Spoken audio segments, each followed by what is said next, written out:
샬롬, 하나님과 동행하는 새벽기도회 달라스 임마누엘 교회 권성철 목사입니다.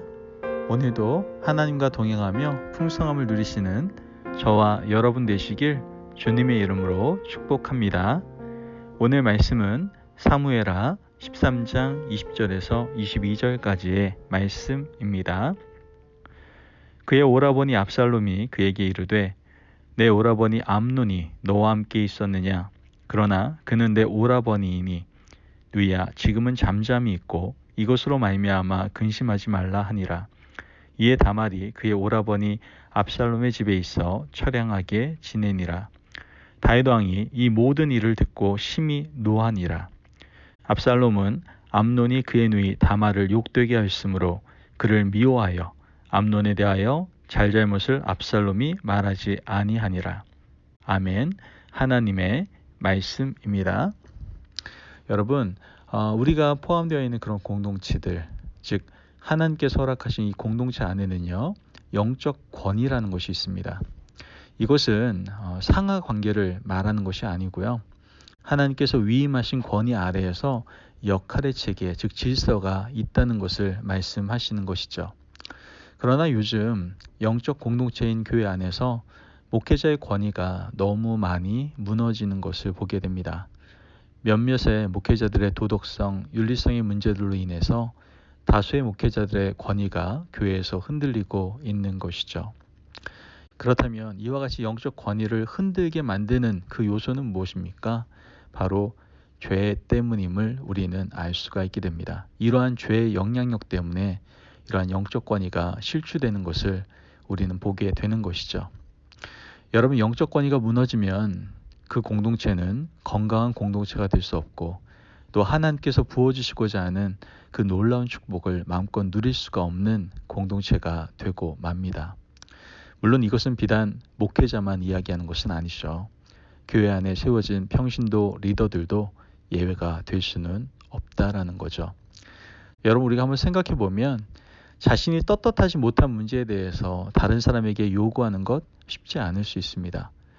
자신이 도덕적으로 깨끗하지 못한데 다른 사람에게 도덕적인 깨끗함을 과연 요구할 수 있습니까? 자신이 물질에 대해서 약한데 다른 사람들에게 물질의 정결함에 대해서 요구할 수 있겠습니까? 그러다 보니 영적 공동체의 능력과 힘이 상실되어 가는 것이죠. 여러분, 사탄, 즉 세상의 악은 악의 공동체를 만들려고 하죠. 사람들에게 악을 전염시켜서 모두가 같은 사람이 되도록 하는 것이 바로 악의 법칙입니다. 빠져나가지 못하게끔 하려는 것이죠. 완전히 올무로 묶으려고 하는 거예요. 뇌물을 주고 이 정도는 괜찮다는 인식을 주려고 합니다. 문제가 생겼을 때 누가 더 깨끗하고 누가 더 나쁜 사람인지 분간하지 못해서 다 같은 사람으로 만들려고 하는 목적이다라는 것이죠. 이러다 보니 개혁을 하고 싶어도 개혁의 대상이 자기 자신이 되어버리기 때문에 서로 말할 수도 없습니다. 여러분, 오늘 성경을 보니까 바로 다윗이 이런 처지에 빠져 있는 것을 우리는 보게 됩니다. 지금 수렁에 빠져 있는 것이 바로 다윗의 모습이에요. 여러분, 다윗은요, 아내를 여러 명 두지 않았습니까? 그러다 보니 자식도 많았습니다. 배다른 자식들끼리는 눈에 보이지 않는 암투도 있고 시기도 있고 질투도 있었죠. 더 큰 문제는 배다른 남매 사이에 연정이 싹트고 있었다라는 거예요. 압살롬과 다말은 한 배에서 태어났고요. 암논은 다른 여인에게서 태어났죠. 그런데 이 암논이 압살롬의 동생인 다말을 사랑하게 된 거예요. 그냥 사랑한 것이 아니라 너무 사랑하다 보니까 상사병에 걸릴 지경이 될 정도로 사랑한 거예요. 이러한 상황 가운데 누워있는 암논에게 악한 친구 요나답이 좋으니랍시고 얘기를 합니다. 강제로 동침하라고 얘기를 하죠. 이게 말도 안 되는 일이지 않습니까? 이런 악한 친구의 말을 들었던 암논은 어떻게 합니까? 그 조언을 받아들입니다. 자신의 욕망대로 다말을 데려다가 강제로 동침을 하게 되죠. 즉 잘못된 조언과 함께 잘못된 선택을 한 것이죠. 그런데 문제는 그 이유가 더 큰 문제입니다. 오늘 본문 14절에서 15절 말씀을 보면 암논이 그 말을 듣지 아니하고 다말보다 힘이 세므로 억지로 그와 동침하니라. 그리하고 암논이 그를 심히 미워하니 이제 미워하는 마음이 전에 사랑하던 사랑보다 더한지라. 암논이 그에게 이르되 일어나 가라 하니. 여러분, 암논의 목적은요, 육체적인 관계였기 때문에 육체적 욕망을 채운 이후에는 더 이상 다말과 함께할 이유가 없었던 것을 우리는 보게 됩니다. 암논이 욕망을 채운 이후에 다말을 어떻게 해요? 박해를 합니다. 내쫓아버렸어요. 처녀였던 다말이 도대체 어디에 가서 이 억울함을 호소할 수 있겠습니까? 19절 말씀을 보니까 다말이 재를 자기의 머리에 덮어 쓰고 그의 채색 옷을 찢고 손을 머리 위에 얹고 가서 크게 울부짖으니라. 지금 다말의 울부짖음을 누가 들었습니까? 자신의 오라비 압살롬이 듣는 것을 보게 됩니다. 압살롬의 마음이 어떻겠어요? 배다른 형제 암논에 대한 극도의 미움과 증오가 생겼을 겁니다. 하지만 지금은 가만히 있으라고 여동생을 달래주죠. 내 집에서 머무르면서 때를 기다리라고 얘기합니다. 그리고 반드시 너의 억울함을 갚아주겠다라고 얘기하죠. 지금까지 벌어진 일련의 상황도 큰 문제지만 더 큰 문제는 뭔지 아십니까? 이런 상황을 듣고 난 다윗의 태도가 가장 큰 문제임을 우리는 알게 됩니다. 21절 말씀을 보면 다윗 왕이 이 모든 일을 듣고 심히 노하니라 라고 얘기합니다. 지금 노하기는 했는데 행동하지는 않았어요. 이 모든 일을 다 듣고 화를 냈지만 아무런 제재를 가하지 않았다는 것이죠. 암논을 불러서 혼을 내고 법대로 다스려야 되는데 아무런 조치도 취하지 않았어요. 심지어 사랑하는 딸 다말을 불러서 다독이는 장면도 우린 볼 수가 없습니다.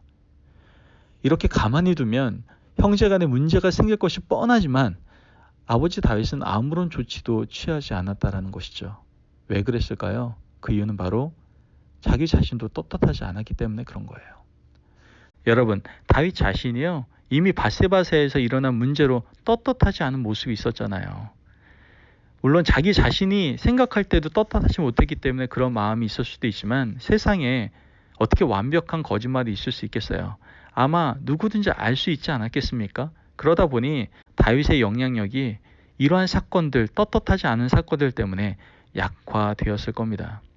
다윗은 아마 이렇게 생각했을 겁니다. 내가 떳떳하지 않은데 어떻게 자식을 내가 교육할 수 있어? 다윗은 스스로 떳떳하지 않은 문제를 이렇게 외면해 버렸을 수 있다는 것이죠.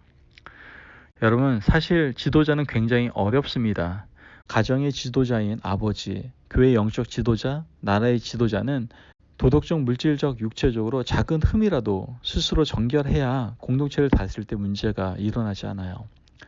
여러분, 다윗은 그 떳떳하지 않은 그 죄의 문제로 인해서 자녀들을 바르게 양육하지도 또한 교육하지도 못하게 되는 것을 보게 됩니다. 결국 그 다윗의 가족의 큰 어려움, 가족 공동체, 즉 다윗의 공동체에 큰 어려움과 시련을 가져다 주는 것을 우리는 성경을 통해서 보게 된다라는 것이죠. 그러므로 우리가 스스로 매일같이 하나님 앞에서 어떻게 해요? 자신을 돌아볼 수 있어야 돼요. 끊임없이 자기를 살펴서 잘못하고 있는 것을 고치고 또 고쳐서 말씀 앞에 자신을 복종시켜서 영적 권위를 회복해 나아갈 수 있어야 된다라는 것이죠. 여러분, 또한 다윗의 문제는 죄책감을 계속 가지고 있었다라는 거예요. 여러분, 제가 예전에도 말씀드렸죠. 죄책감에 대한 정의에 대해서 말씀드렸던 것 같아요. 죄를 책임지고 감당할 수 있는 능력, 그걸 전 죄책감이라고 말씀드렸는데 사실 우리는 죄를 책임지고 감당할 만한 능력이 없어요. 그래서 하나님께서는 하나님과의 관계성 속에서 우리의 죄의 모든 문제들을 해결해 주시는 것을 보게 됩니다.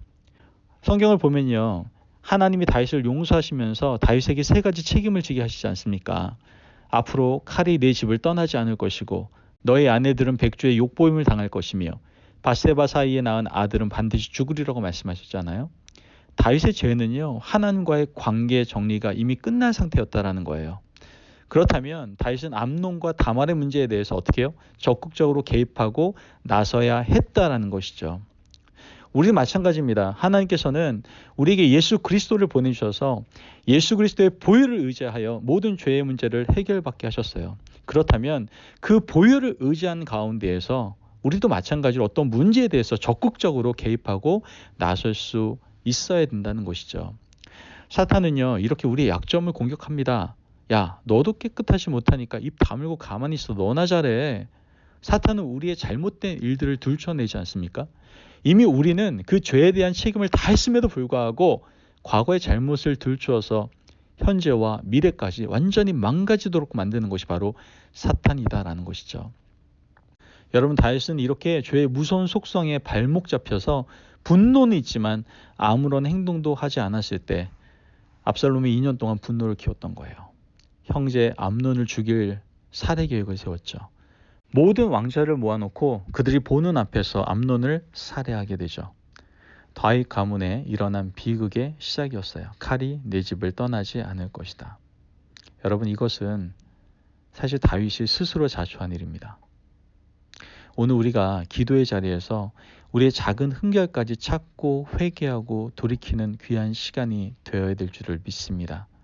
또한 더 나아가 여러분, 죄책감을 가지지 마시고 이미 나의 모든 죄는 주님의 십자가 앞에서 주님의 보혈의 은혜로 깨끗이 씻김받았습니다.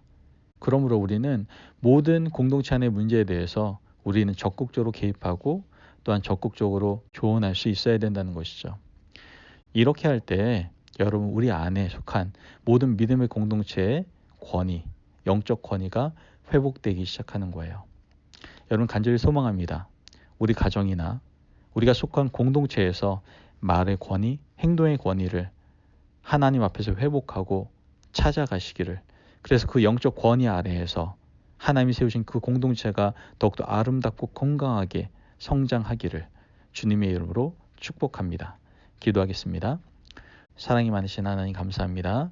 주님의 은혜 가운데 점점 잃어가고 있는 그 영적 권위에 대해서 다시 한번 돌아보게 하시고 이제 영적 권위를 회복하라고 말씀하시니 너무나도 감사를 드립니다. 하나님, 먼저 우리 자신을 세밀하게 살펴보고 잘못된 것을 돌이킬 수 있는 회개의 영을 불어넣어 주옵소서.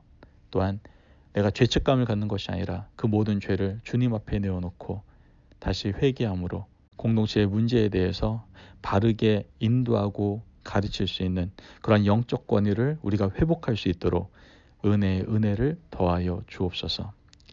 그로 말미암아 영적 권위가 회복된 귀한 공동체로 하나님을 더욱더 기쁘시게 드리며 영광 돌릴 수 있도록 주님 축복하여 주옵소서.